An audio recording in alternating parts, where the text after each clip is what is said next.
La Côte d'Ivoire étant un pays qui a du ressort, nous sommes tous optimistes ici, surtout nous qui sommes dans les affaires, dans l'entreprise. Nous pensons que ça va aller rapidement. Alors, les défis aujourd'hui pour la Côte d'Ivoire, on va dire quoi rapidement, après la crise que nous avons connue pendant 10 ans, une crise qui s'est exacerbée et qui a terminé, tel que vous le savez, pratiquement par une guerre, en bonne et due forme. Les défis sont nombreux, mais la principale, c'est d'abord humain. Il faut d'abord souder le tissu social, réunifier le pays. Réunifier le pays, ça c'est très important. Et puis ensuite, régler tous les problèmes adjacents, les problèmes de sécurité des biens et des personnes, la sécurité judiciaire, parce qu'il faut faire fonctionner la justice, l'appareil judiciaire, pour que les affaires puissent se développer normalement, dans les meilleures conditions possibles. Et ensuite, relancer l'économie. Vous voyez, rapidement dit, les défis sont grands. Tout ça là, à mon avis, la Côte d'Ivoire a les moyens de les réussir, puisque les hommes sont là. Et puis finalement, il n'y a pas grand-chose qui nous sépare les uns des autres. Hein. Donc je pense que nous allons réussir. Je vais insister sur le défi économique.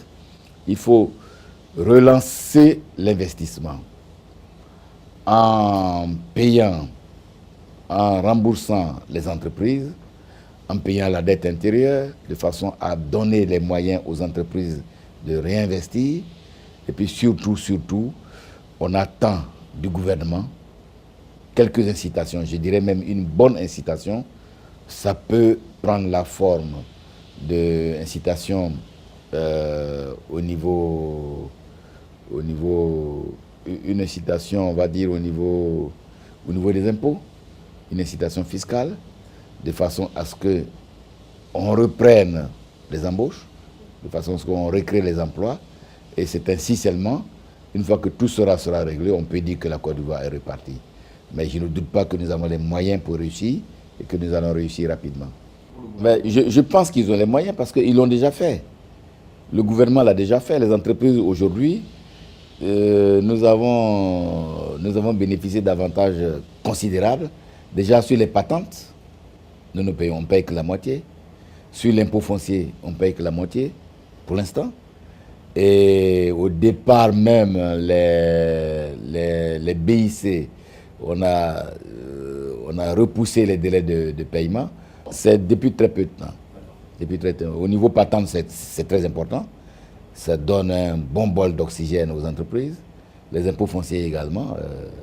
Donc, ils peuvent aller plus loin, je pense. Ils ont, bon, les fonds liquides, peut-être ils ne le sont pas, mais potentiellement, ils ont les moyens de relancer l'économie, de relancer les entreprises.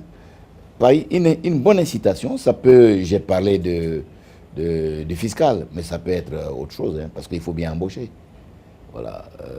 Ailleurs, ils l'ont fait. Ailleurs, ils ont réussi à embaucher, à reprendre. Parce que s'il n'y a pas d'embauche, si les jeunes gens, tout ce que les universités forment, sont encore dans la rue, le problème ne sera pas résolu. Et le problème des armes ne sera pas résolu. Tant que les gens n'ont pas de travail, ils sont dans la rue et puis tout est possible. Toutes les aventures sont permises.